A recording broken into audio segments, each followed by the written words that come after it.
Wow, here we are again, folks. This is Brother Peter with tidbits from the Word. So proud to be with you today. Do you know that life is full of conflicts? And God made man intricately. But God also made man that man wouldn't sin, but man did sin. And because he sinned, he brought a lot of responsibility upon himself. And that means that it is now up to him to draw close to God. Before God came in the garden and visited Adam, Adam didn't go hunting God. God came looking for Adam. And he said, Adam, where art thou? And now Adam sinned though, and now man has to come looking for God. He reversed the situation. God said, I'm standing here, but you got to come find me in the way that you're supposed to find me. First of all, by salvation. And we have a lot of steps after we're saved that we need to find. How do we get mature? How do I get to be a mature Christian? By the Scripture. What are the principles of life after I'm saved? The principles of life after I'm saved, they are basic principles. When a principle of life is violated or neglected, there is a result. The result usually is the lack or a breakdown in one or more basic relationships of life. It can be with people. It can be the way you react to crowds. It can be a lot of different things. But the reaction to God is usually the first one that starts the breakdown. And the reaction to self. Sometimes yourself wants to come up and take over and run the thing.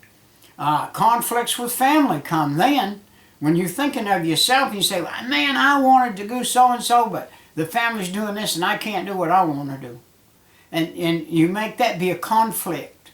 Why is it a conflict? Because the relationship with yourself is not correct. You're not willing to give of yourself for somebody else and something else. And you will find a purposelessness in your relationships and in your future. There won't be any purpose in it. The end of it is, man, I'm looking back last week and I was rude and ignorant and I did all that. And now I know that what I was going to do wouldn't have minded a hill of beans anyway. And so we need to be careful. Insufficient friendships are bad. If you have an insufficient friendship, you need to get rid of it. You need to drop it off. You need to say, I don't need that. I'm a Christian man. If I run around with a man that cusses every time he opens his mouth, that's an insufficient friendship. I don't need to be around him. I need to say, hey, look, I'll tell you what. You need to get saved. You need to ask Jesus into your heart, forgive you of your sin, and you can get rid of that. And then you and I can be friends. We can have a good time together.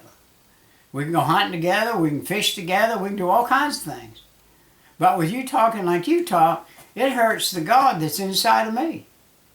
So, relationship, conflicts in dating. And I tell you what, if you're married, you'll have conflicts in your marriage if you're not right with God. So how do you get right with God? I'm going to tell you that in a minute. And ultimately, you know where you're going to end up? You're going to end up with financial problems to top it all off. And then you say, well, that's the straw that broke the camel back. It will be. You will have a hard time for a while. I went through those years in my own married life and in my own life before I married.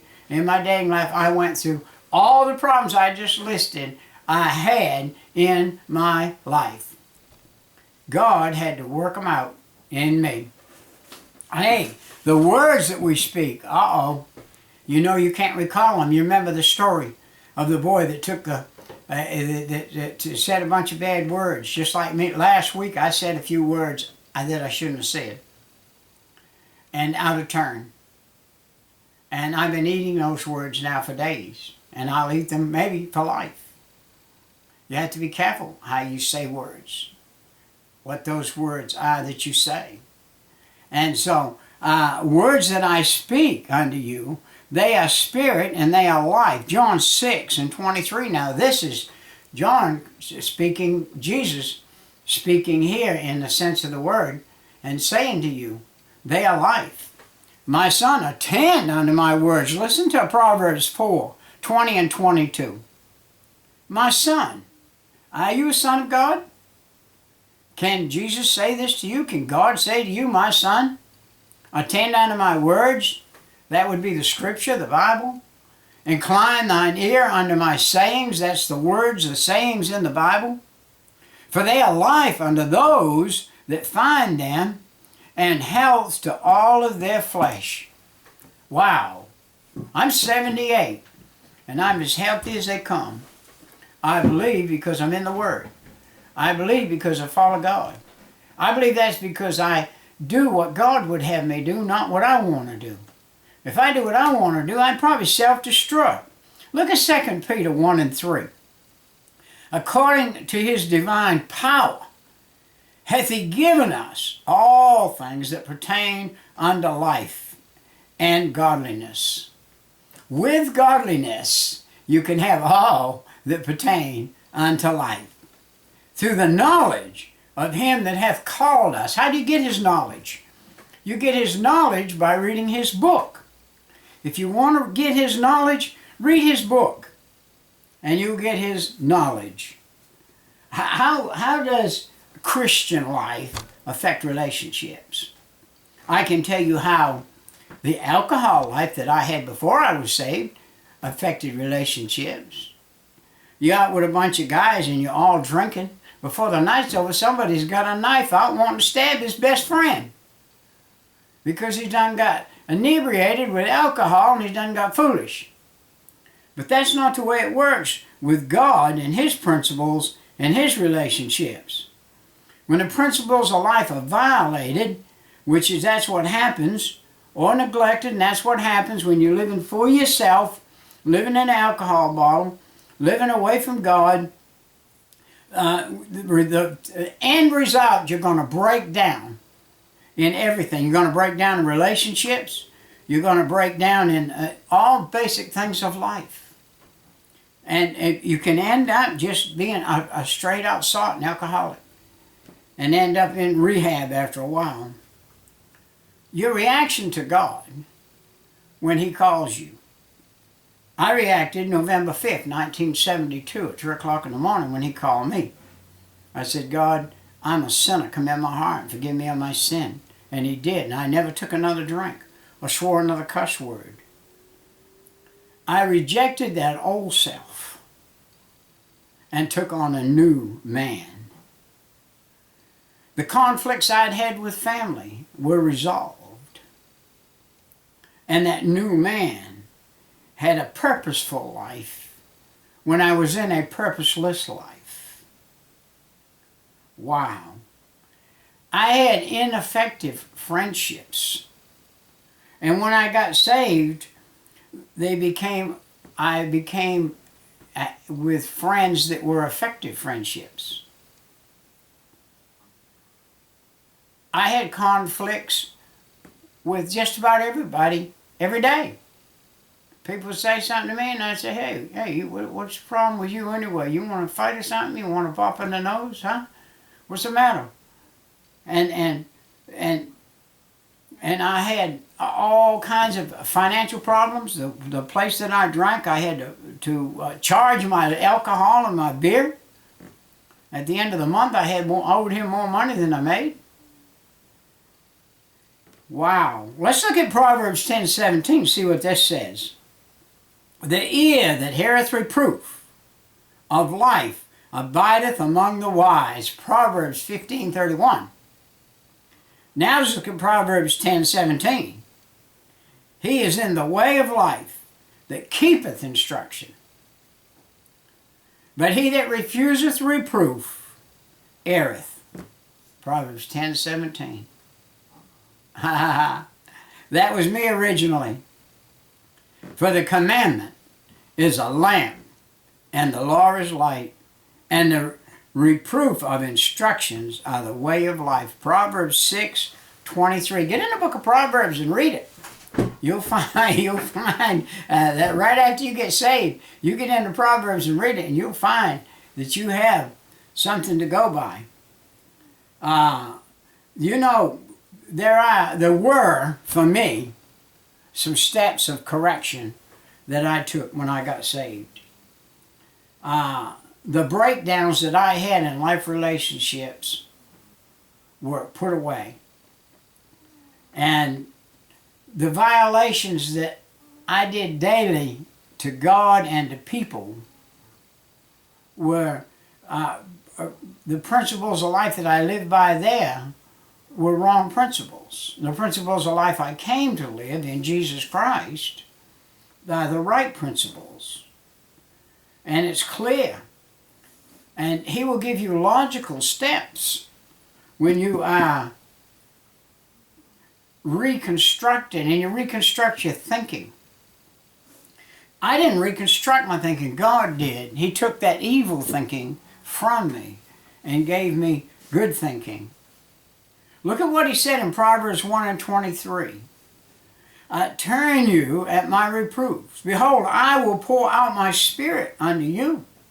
I will make known my words unto you. Wow. Since 1972, He's been doing that. Let's look in the New Testament now. 1 Corinthians 11, 28 through 31. Paul talking here. But let a man examine himself. For if we would judge ourselves, we should not be judged. How about that? Now, I believe Paul's talking about the final judgment. The judgment where you get judged and cast into hell. And as far as Christian works goes, if you'll judge your Christian works and be careful, you won't have to be judged of a loss of reward, but you will have reward. Let's see, correction it is produced when you ask Jesus. When I asked Jesus into my heart, I received immediate correction. Hey, no more alcohol. Hey, no more cussing. Hey, no more raveling, no more lying, cheating, stealing. All Scripture, listen to this. 2 Timothy 3, 16 and 17, one of my favorite verses. All Scripture is given by inspiration of God and is profitable for doctrine, for reproof, for correction, for instruction in righteousness, that the man of God may be perfect, thoroughly furnished unto all good works. 2 Timothy 3, 16 and 17. The benefit of getting in the grace of God is a success. Look at Philippians 2 and 13. To succeed in our life eternally relates to how much grace God gives us. Grace is the desire and the power to do God's will. Paul's prayer was that grace would be multiplied to every Christian. How then do we get grace? How do we get this grace? There's only one way. By being humble and being filled with the Spirit of God. God resists the proud, but gives grace to the humble. James 4 and 6. Nothing is more humbling than experiencing conflict we cannot solve, especially when others know about our problem. Wow. But it is this very experience that God uses, wow, to break our pride and give us grace. That grace will be the prompting of God's Spirit to accomplish the next 4 benefits that we're going to talk about in our next excerpt of Following God. And we're going to call this one a wrap. And my problem right now is I have no time clock. And I'm going to have to go down to the store and get a timer so I can know how much time I've been. But we'll see you next time. Right. Bye-bye.